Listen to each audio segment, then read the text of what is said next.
విజయవాడ పడమటిలో జరిగిన గ్యాంగ్ వార్పై పోలీసులు స్పందించారు. ఘటనకు సంబంధించి ముగ్గురిని పోలీసులు అదుపులోకి తీసుకున్నట్లు సిఐ పవన్ కిషోర్ తెలిపారు. ఓ యువతి కారణంగా ఇద్దరి మధ్య గొడవ జరిగినట్లు ప్రాథమిక విచారణలో తేలిందన్నారు.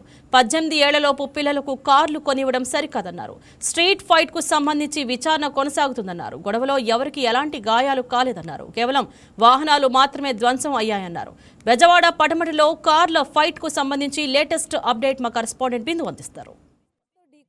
ఇద్దరు యువకులు జనాల్ని రోడ్డు మీదే పరుగులు తీపించిన ఇద్దరు యువకులకు సంబంధించి ఇప్పుడు తీవ్రంగా అయితే చర్చనీయాంశంగా మారింది. విజయవాడలో పటమట రోడ్డు పైన అయితే ఇద్దరు వ్యక్తులు 2 తార్లతో గొడవ పడ్డారు. గొడవకు సంబంధించి గురువారం రాత్రి జరిగింది. గురువారం రాత్రి పటమట రోడ్డు పైన హై టెన్షన్ నెలకొందని చెప్పుకోవచ్చు. ఆ 2 తార్లు మనం 2 తార్ల దగ్గర ఉన్నాము. ఇక్కడ పటమట పోలీస్ స్టేషన్లో స్వాధీనం చేసుకున్న 2 తార్లు మనం చూసుకుంటే విజువల్లో తీవ్రంగా డ్యామేజ్ అయినాయి అని కూడా చెప్పుకోవచ్చు.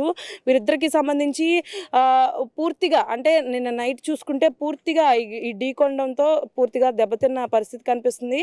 అయితే చిన్ననాటి స్నేహితులు అయినప్పటికీ ఒక యువతి వ్యవహారంలో వీరిద్దరూ ఇంత పెద్ద ఘర్షణకు దిగారని చెప్పుకోవచ్చు. దీనికి సంబంధించి కూడా రోడ్డు మీద సినిమా తరహాలో అయితే వీరు కొట్టుకున్న నేపథ్యం కనిపిస్తుంది. ఎగ్జాక్ట్గా ఎలా అయితే ఫ్యాక్షన్ సినిమాల్లో ఎలా అయితే కార్లు ఢీకొనడం కానీ, ఫ్యాక్షనిస్టులు సంబంధించి మూవీస్లో కార్లు విరిగిపోవడం కానీ సేమ్ అలాగే జరిగినట్టు కూడా మనకు తెలుస్తూ ఉంది. అయితే చూసుకుంటే 2 తార్లే, ఈ కార్ చూసుకున్నా ఇంకో రెండో కార్ చూసుకున్నా 2 తార్లే.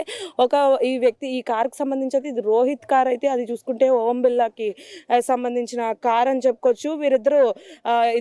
ఇద్దరు ప్రాణ స్నేహితులు అయినప్పటికీ, అంటే చిన్నప్పటి నుండి స్నేహితులు అయినప్పటికీ ఒక యువతి విషయంలో అయితే వీరిద్దరు ఘర్షణకు దిగారు. ఘర్షణ దిగిన వెంటనే కార్లతో కూడా యుద్ధం స్టార్ట్ అయిందని చెప్పుకోవచ్చు. అంటే గురువారం రాత్రి ఇది చోటు చేసుకుంది. వెంటనే పోలీసులు కూడా అప్రమత్తమయ్యి ఘటనా స్థలానికి వెళ్ళారు. అయితే రోహిత్ ఇప్పటికీ పరారీలో ఉన్నాడని తెలుస్తుంది. రోడ్డు పైనే ఒకరు ఢీకొనడంతో దాదాపు 10 మీటర్ల దూరం వరకు ఈ కార్లను ఇద్దరు తీసుకెళ్లిన నేపథ్యం కనిపిస్తుంది. ఇది ఒక కారు అయితే మనం చూసుకోవచ్చు. దూరంగా ఇంకో కారు కూడా పార్క్ చేశారు. ఈ మొత్తం 2 కార్లకు సంబంధించి ఈ ఇద్దరు గొడవ పడ్డారు. అయితే సమాచారం అందుకున్న పటమట సిఐ వెంటనే ఘటనా స్థలానికి చేరుకొని వెంటనే అక్కడ ఎవరైతే ఉన్నారో స్థానికులను విచారించగా అయితే ఇద్దరు గత కొన్ని గంటలుగా కూడా ఇదే యుద్ధం కొనసాగిస్తున్నారని కూడా చెప్పారు. వెంటనే సమాచారం అందుకొని ఇంకా ఇరు పక్షాల వారు సంబంధించి విద్యార్థులు కావడంతో కూడా కేసును అయితే నమోదు చేసి దర్యాప్తు చేస్తున్నారు. ఇంకా ఒక ఇద్దరు వ్యక్తుల్లో ఒక వ్యక్తి వైసీపీ నేత అయిన జోగి రమేష్ యొక్క దూర బంధువుతో ఆ కేసు నమోదు చేశారు. ఇంకొక వ్యక్తి అయితే తను కూడా విద్యార్థి, తనకు సంబంధించిన కారు కూడా ఇదే, తను కూడా తార్ని వాడుతున్నారు. అయితే ఇద్దరు కూడా తార్లే వాడుతున్నారని చెప్పుకోవచ్చు. ఇదే ఒక తారులో యువతి కూర్చుండగా ఇంకో తారులో విద్యార్థులకు సంబంధించిన స్నేహితులు, అంటే వారి యొక్క స్నేహితులు కూడా కూర్చున్నారు. ఇద్దరు ఘర్షణ చోటు చేసుకున్న నేపథ్యం కనిపిస్తుంది. ఈ కార్లు 2 సీజ్ చేసి ఇప్పటికీ పటమట పోలీస్ స్టేషన్ పక్కనున్న ఖాళీ స్థానంలో ఈ కార్లు ఉంచారు. అయితే ఈ కేసుకి సంబంధించి పూర్తిగా దర్యాప్తు చేస్తున్నామని, ఈ కేసుకి సంబంధించి ఇంకా పూర్వాపరాలు తెలిసి ఉండాల్సిందని కూడా చెప్తున్నారు. అసలు ఈ యువతి ఎవరు, యువతికి సంబంధించి వీరిరుగురు ఎందుకు కొట్లాడుకున్న తర్వాత ఇంత పెద్ద తారలను ఎందుకు ధ్వంసం చేసుకున్నారన్న దానిపైన కూడా పూర్తి నివేదిక ఇవ్వాలని కూడా చెప్పారు.